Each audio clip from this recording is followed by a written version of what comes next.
के दूसरों को खुश करता रहता है, ऐसे ही उसकी उड़ान हमेशा दूसरों की नकल तक ही सीमित रहती है।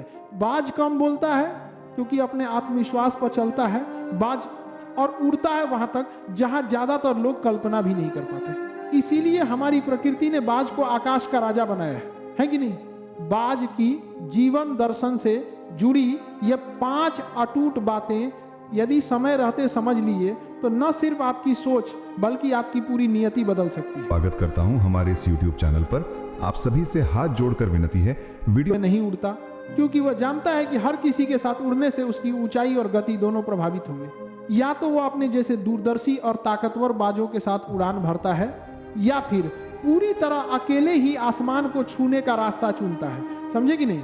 और सुनो, जिंदगी की उड़ान में भी हर भीड़ आपको आगे नहीं ले जा सकती। कभी कभी अकेलापन ही वह पवित्र समय होता है जब आप अपनी असली शक्ति से रूबरू होते हैं। दूसरी बात, बाज की नजर कभी अपने लक्ष्य से इधर उधर नहीं भटकती क्योंकि ससुरा बजवों को पता है ध्यान ही सफलता की कुंजी है। बाज की आंखें सिर्फ देखने के लिए नहीं बल्कि गहराई से पहचानने और तय करने के लिए बनी।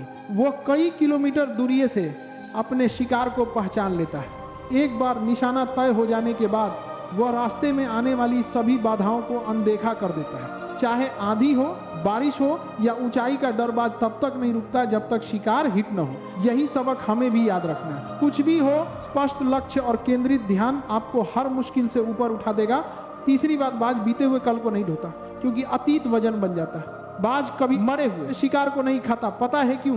वो जानता है कि मरे हुए का मांस खाना सिर्फ कमजोरी ही नहीं लाएगा, साथ में क्षमता और हमारी आगे बढ़ने की गति को नष्ट कर देगा। ठीक ऐसे इंसान का अतीत भी अब खत्म हो चुका है। पुरानी गलतियां, टूटे रिश्ते और दर्दनाक यादें, ये सब तुम्हारी उड़ान के लिए सिर्फ बोझ बन सकते हैं, सहारा नहीं। जो बीत गया उसे वहीं छोड़ दो। अगर हर नया दिन पुराने बोझ के साथ शुरू होगा तो सपनों के लिए पंख कैसे फैलेंगे। समझ रहे हो क्या समझा रहा हूँ? समझो बच्चा सन। चौथी बात, बाज तूफानों से नहीं डरता बल्कि उन्हें सीढ़ी बना लेता है। वो कैसे? जब बारिश होता है ना, बारिश तो छोटे मोटे पक्षी होते हैं जैसे कौवा, ये सब आश्रय ढूंढने लगते हैं छुपने के लिए। लेकिन जो बाज होता है ना, इस बारिश और तूफान में बादलों को चीरता हुआ बदलों के ऊपर निकल जाता है। तो बदलों से कहता है बरस ले बेटा, जितना बरसना है। फिर नीचे आके चैलेंज करता है।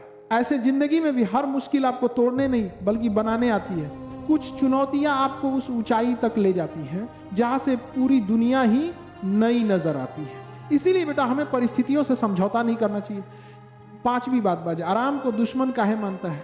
क्योंकि विकास असुविधा में छुपा होता है। बाज अपने घोंसले में नरम घास या आरामदायक चीजें ज्यादा देर नहीं रहने देता, इसलिए कि वो जानता है अगर उसके बच्चे ज्यादा आराम में रहेंगे तो कभी उड़ने का साहस नहीं जुटा पाएंगे। बाज की मान्यता है विकास कभी भी आराम के क्षेत्र में नहीं होता बल्कि असुविधा और चुनौती में होता है।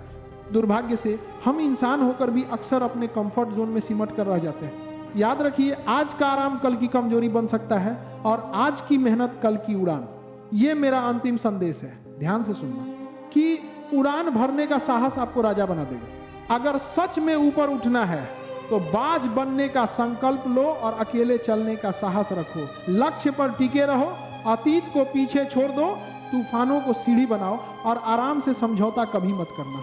क्योंकि आसमान हर किसी के लिए नहीं होता, वह केवल उनके लिए है जो ऊंचाइयों का सपना रखते हैं और देखते हैं साथ में उसे पाने की हिम्मत जुटाए रखते हैं। उड़ान भरो, शासक बनो। वीडियो कैसा लगा कमेंट करके जरूर बताना।